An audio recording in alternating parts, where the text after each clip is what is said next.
Ever felt like a fraud? Like you've somehow landed a job you have zero credentials for whatsoever? Or wandered into an A-list party through the back entrance, underdressed, uninvited, and just waiting for someone to point and yell, "She doesn't even go here!" and be escorted out by security? That creeping sense that you're just one mistake away from being exposed, not qualified, not good enough, not ready. And meanwhile, everybody else seems to know exactly what they're doing. That's imposter syndrome. It's shockingly common, and by the end of this video, you're going to know where it comes from, why it's not the truth about you, and how to stare down that imaginary security guard and say, "I'm on the list." Let's talk about it.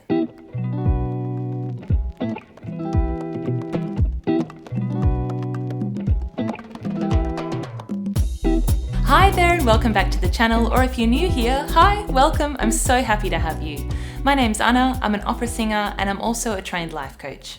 This little corner of the internet here is a safe space, and over here we talk all things coaching, all things personal growth and all things mental health, and we also discuss predatory behaviour on social media in the name of coaching. I just want to take a second to thank each and every one of you who has subscribed to ATLC, liked, viewed, commented, everything.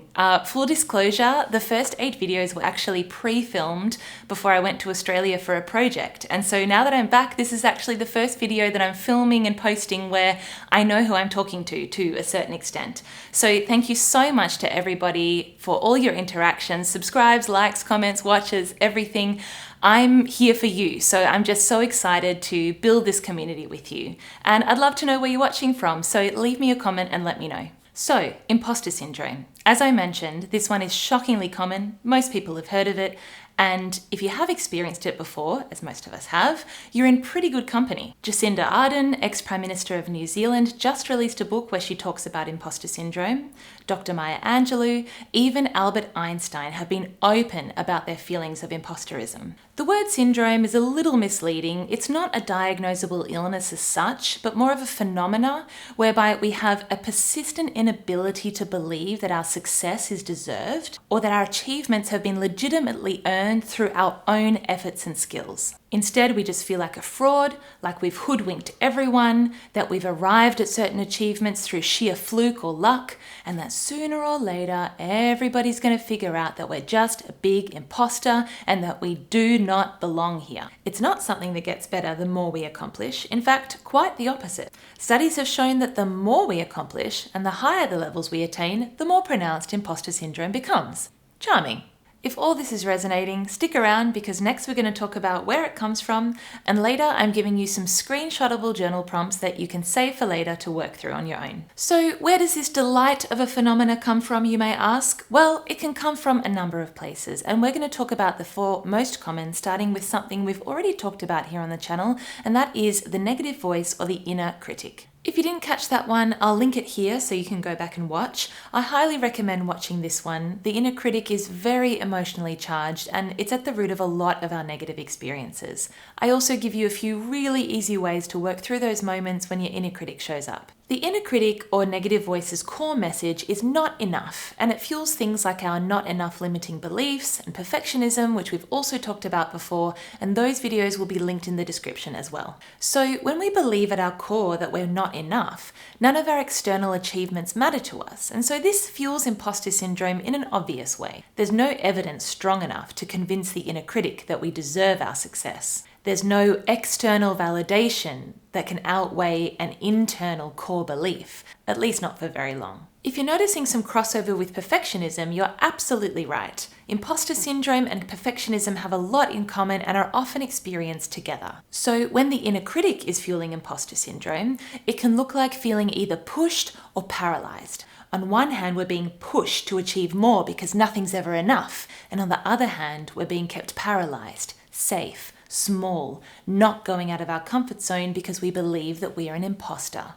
Next, we have what I call the growth gap, and this is when our skill, ability, and/or opportunities get a level up, but our inner identity hasn't caught up yet. On the inside, we still feel like that previous version of ourselves before the update, or maybe even several versions ago with that older version's level of skill and capability. So then, naturally, when we find ourselves in an environment that's in line with our current level of ability, but our inner identity isn't there yet, we feel completely out of our depth, even though we absolutely deserve to be there. Or it could be a matter of being in the process of growing to the next level, and there are things we don't yet know or know how to do. Doesn't make you any less capable or an imposter, it just means there's learning to do, and that's okay. So my singers, musicians and artists out there might be particularly familiar with this one, feeling terrified for an audition for something major, more major than you've ever done before. You had to pass a pre-screening to even get to that point, but this is new territory for you, so while you absolutely deserve to be there, your inner identity has not yet adjusted to that fact. Likewise with the performance.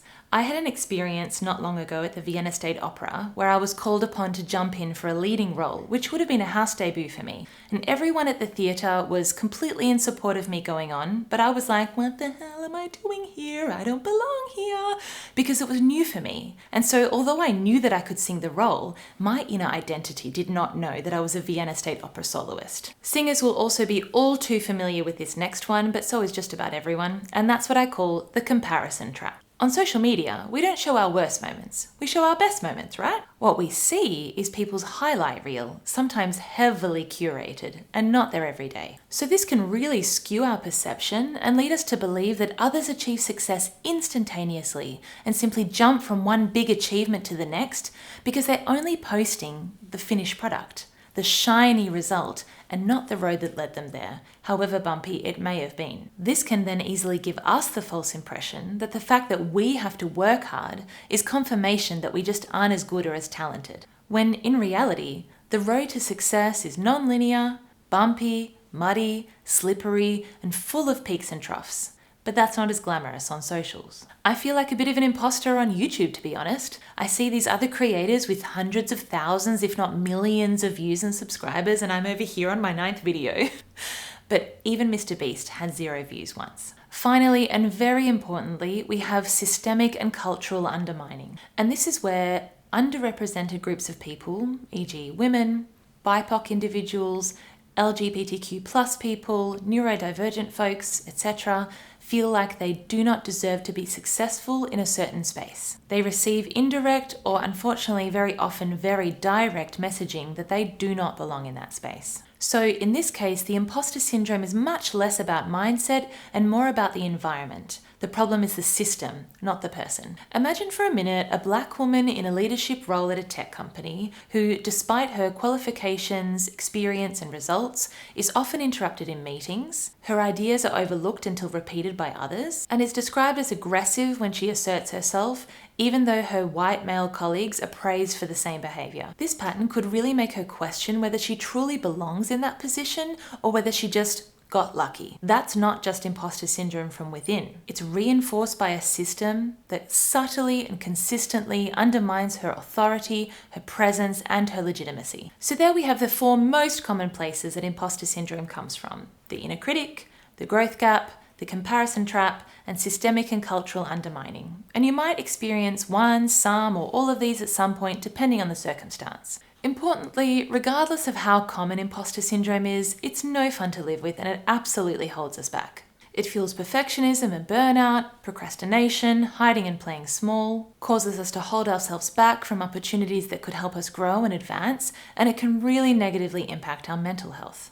It's not all bad news though. Let's talk about how you can work through it, because you absolutely can. I've said it before and I'll say it again. Number 1 is always awareness. As silly as it may sound, the moment we're able to bring awareness to something like imposter syndrome, it loses power. We're able to separate from it, become the observer rather than the experiencer, and stuck in the mud of the story. It's all about creating distance between you and the story you're telling yourself. From there, you can challenge these automatic thoughts rather than just taking them at face value. Gently challenging or questioning comes next, and this invites in our higher self or our inner knowing, what we know to be true beyond the mindless chatter of the story. Now you can do this however you like, but here are some journal prompts to get you going. What is the story I'm telling myself about why I don't belong? Whose voice does it sound like? Is it mine? How true is it that I'm an imposter here? How would I show up if I fully believed that I had a right to be here? What would I say to someone who had done everything I have done? What have I already learned or done that would have once scared me? What would it mean to trust myself, even while I'm still evolving? Screenshot this list so you can remember them for later and work on them on your own, in your own time, at your own pace. Something you might also like to try is tracking your wins. We are brilliant at remembering our mistakes, rejections, losses, and failures. Those experiences tend to live rent-free in our minds to be called upon at a moment's notice. How about our wins though? You might consider keeping a win list that you add to every time you have a win or take a step, however small, toward your goal. The power of that dopamine hit in keeping you consistent and motivated cannot be overstated. Finally, reframe what imposter syndrome means to you. Remember, imposter syndrome tends to show up, like all the blocks and things that get in our way, when we're about to step into our greatness. They're all just defense mechanisms of the brain that are designed to keep us safe and comfy. There's nothing wrong with you. You're human with a human functioning brain that's just trying to protect you. If imposter syndrome is showing up, then you must be growing. Who knows? You might even be on the edge of greatness. I'm going to leave you now with a meme I found that has a reframe for imposter syndrome that I just love, and maybe you will too. It looks like the original poster is someone called Ellie Lizzie Lisbeth. I hope I said that right. I found this one on Instagram and I'm going to put it up here. Embrace imposter syndrome. Revel in the fact that you have fooled everyone. You are a trickster goddess. You are the imposter child for deception and clever ruses. I just love that. Whatever works for you. My friends, that's all I have for you today. I hope this resonated and I really hope it was helpful. If you like this kind of thing and you want to see more videos like this, please consider liking and subscribing, and don't forget to click the notification bell so you never miss an upload from me. If you have any thoughts or questions on this video, please leave me a comment. I'd love to hear from you. If you're here, you're in a safe space, please know that I believe in you and I believe in your infinite potential to go out into the world and shine. Until next time. The shiny